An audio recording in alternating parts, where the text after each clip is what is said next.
It's always like your birthday with a package from China, so let's go.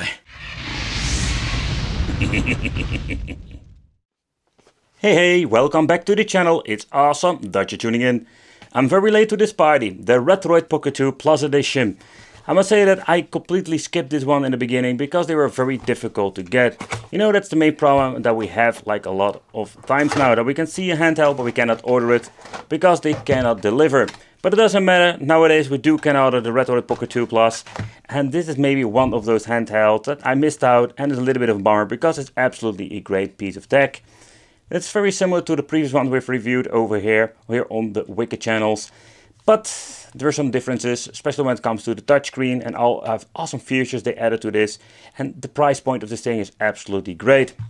Okay, then we do have like a very quick toilet paper manual with some basic explanation, nothing very fancy. We do have like a Type-C connection, very happy that they give you a Type-C connection nowadays. But that's it, like there's nothing much to say about it. Let's do a quick boot up just to see what are we going to get. Here you can see like we do have different colors. I chose just the black version. I think my previous one I ordered the orange one, and I also got like the GameCube purple one. Nevertheless, let's take a close look at the handheld and how good is this thing. But the Retroid Pocket 2 Plus, as I'm making this video, I think there was already a new version coming out. Yeah, and that is the thing, what we do have like with these Retroid Pocket, Ambinix or other brands. There are so many of these handhelds coming out, it's very hard to keep in track what is the best one. But I think this thing will have like a very nice future ahead of it, simply because it comes with a very nice price, and specification wise it's absolutely a very great deal. We do have like the 4 shoulder buttons, and what I like about the form factor, it's not like the D-pad. I personally prefer to have the D-pad over here, but they're using the analog stick like the Nintendo Switch over here. We do have the slider joystick, the A, B, X, Y, and they're like having very long travel. You can see over here there is some little bit of wear and tear over there. Hope you can see it. So that's a little bit of a bummer, but beside that point, it's not a big of a deal. We do have like the CF slot at the bottom part over here, or the SD card or micro SD. We do have the jack connection in here. And then at the top we do have like the on off switch, volume control, the Type-C for charging, and even a mini HDMI out. This thing comes with some pretty damn awesome features if you ask me. So let's boot it up. It vibrates when booting it up. I personally really like the intro that they give this thing. It gives like the GBA intro. Let it boot it up and I will show you what I mean. Also,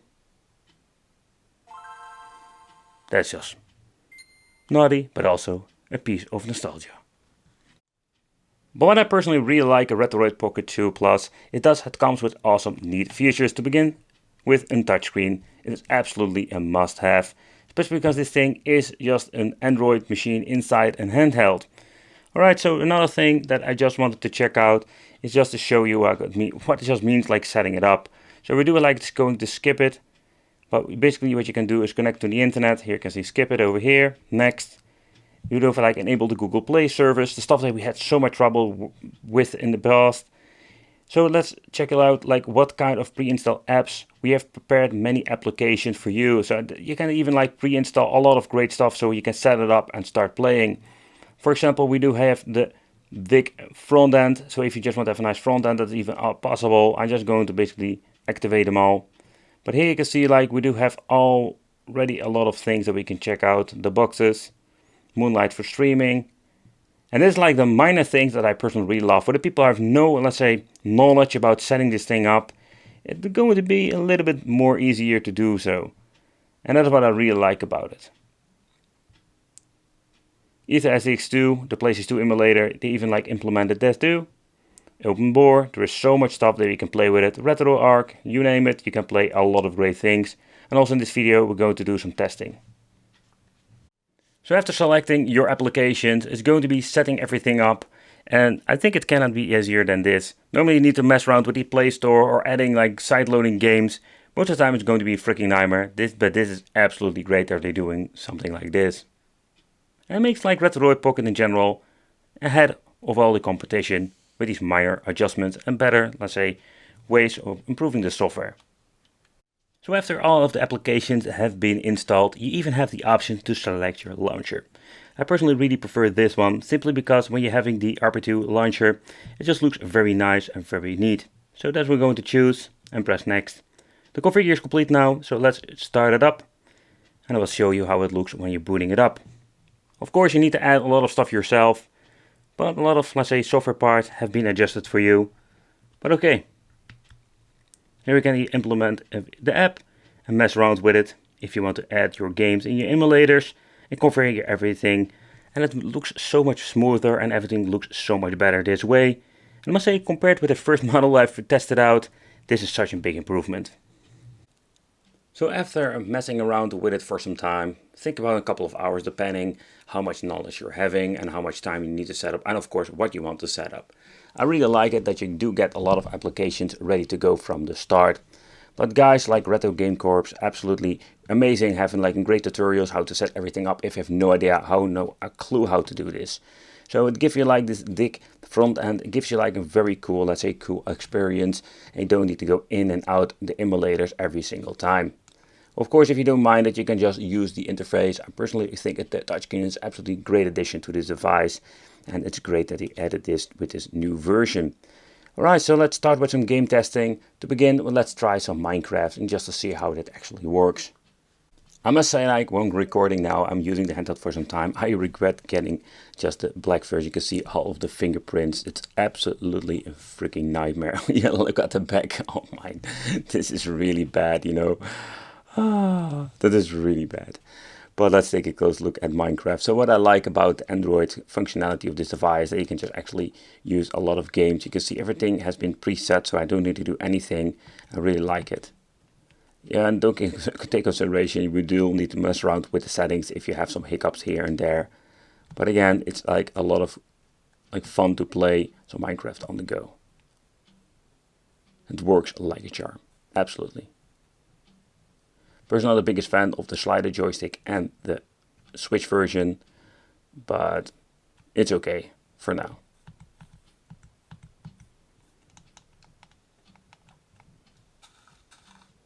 Another thing I really like, I cannot really show you of course, is the rumble function that also functions very well in the game itself. So that's pretty damn cool. Okay, so let's start off with some PlayStation. So we have reached the point finally that we do have like a lot of great like devices that can play the PlayStation 1 part. And it also includes for the Retroid 2 Plus or the Retroid Pocket 2 Plus.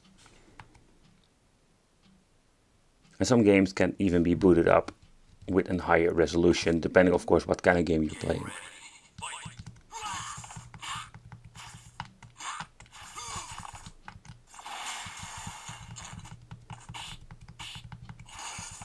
The only thing I personally don't really like about this is that the buttons, but the D-pad, it's not my favorite, let's say, part about this handheld. Absolutely not. It plays okay.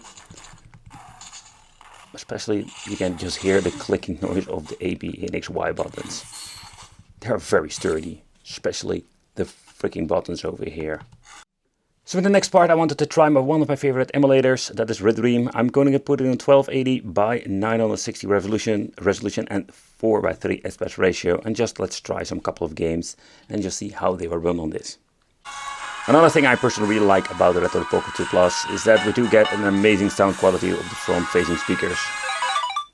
That is something that I personally really like about this. Let's see how the loading times are.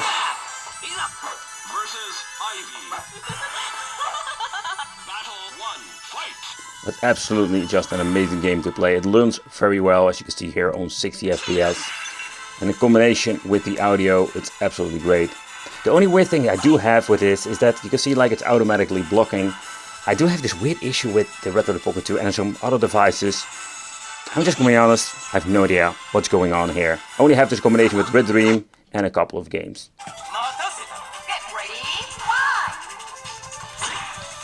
But you can see like the same problem also occurs in different games like Dead Alive 2. Just want to give you a quick run so you can see like it runs pretty damn good on this.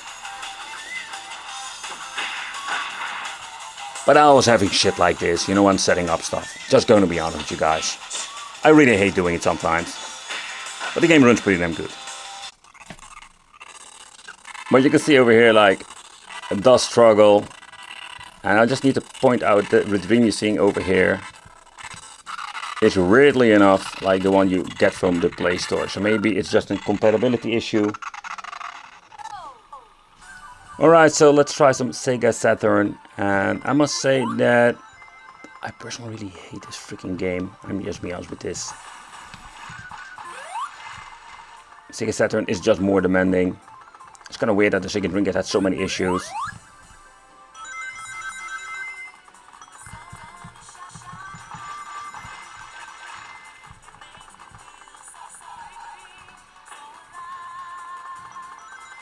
But you will get a mixed performance when it comes to Sega Saturn. You can just mess around with the settings, stuff like that. Alright, so let's go on to the Nintendo 64. I can already tell you, like, a lot of launch titles will run just fine. But if you're going to get in the more demanding games, you don't even think about like upscaling it too much. What's fun if you just want to play a couple of games. It's pretty damn cool. And if you're going to set up through a big front end or another front end like Launchbox, it's pretty damn cool. Then you can just mess around with a couple of games.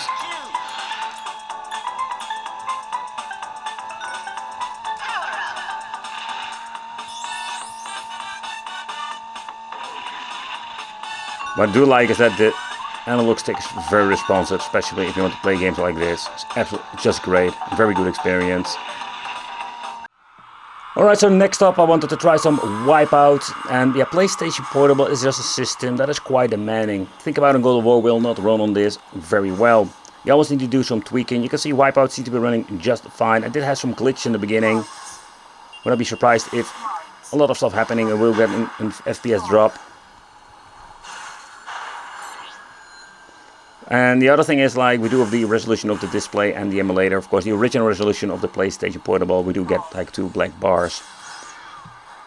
I think not a really big of a deal. But if you want to play PlayStation Portable on the go and you want to have some pretty damn good resolution, I just need to think you just need to get a different device. It's fun that it runs, but But what I understand of the GameCube and the PlayStation 2, it's basically I push this thing to the edge and you can mess around with it. I just wanted to show you, like, if you're going to boot up a game, not everything will have like a great support. I know there are like people out there that like, did some crazy like listing of what kind of games were playable and how you need to set it up. It's all great and all fun, but out of the box, yeah, you need to do a lot of thinking to get this to work. I'm just gonna be honest, I waited forever to buy this thing, and I watched some other videos and I'm thinking, yeah, is it really worth picking up? Yeah, nowadays, $99 or something you pay for it is not super. It took me forever to buy this thing, and the main reason is very simple. I was not super excited about it. I really love the value you're getting for it. Like, you're paying around $99 was it for it, and quality-wise, they made an absolutely great product. Yeah, I regret getting the black version because of the fingerprints. I really love that they even like give you an option to buy an upgrade. How cool was that? Oh yeah, so you do see some wear and tear on the buttons over here. I understand it's fixable by using some lubricant or something, but yeah, that is something that happened with my version over here. So in the end, it's such a blast playing with a device like this. I really love the form factor. The 3.5-inch display is a little bit too small when it comes to playing some Android games, or especially using the Play Store or YouTube whatsoever. The D-pad itself feels quite sturdy. It will be playable with some fighting games, but I am not the biggest fan of it. Another feature I personally really like about it is the audio quality. The 2 front-facing speakers, absolutely amazing, and they sound very good. Should you pick up this device, it's very difficult to advise this. And the main reason, if you don't like want to mess around with emulators and front ends, you just skip this thing. Because it is a lot of work to get this thing work, but if you eventually set everything up, you can have like a lot of fun with it. Beautiful display with a touchscreen to it. I think there are a lot of cool features. In the end, yeah, let me know in the comments what do you think of the Retroid Pocket 2 Plus. I want to thank you for watching. Consider subscribing, hit that little bell, and it would be great to see you in the next video.